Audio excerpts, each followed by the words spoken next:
On le savait, la suite des élections municipales n'est pas facile pour une entreprise comme la SNCM, tout simplement parce que beaucoup de décisions avaient été gelées avant le processus électoral. Alors il s'est tenu en début de semaine un conseil d'administration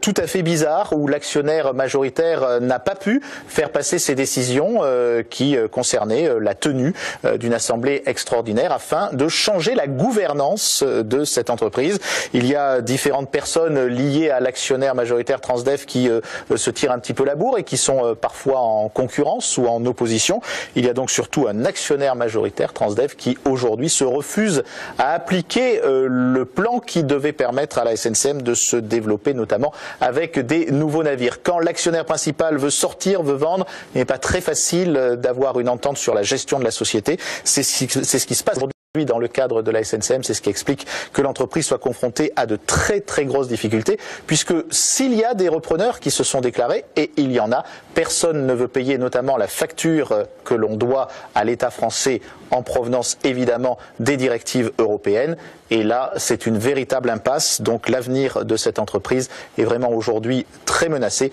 surtout quand on sait que maintenant il y a une guerre concernant la gouvernance de la SNCM.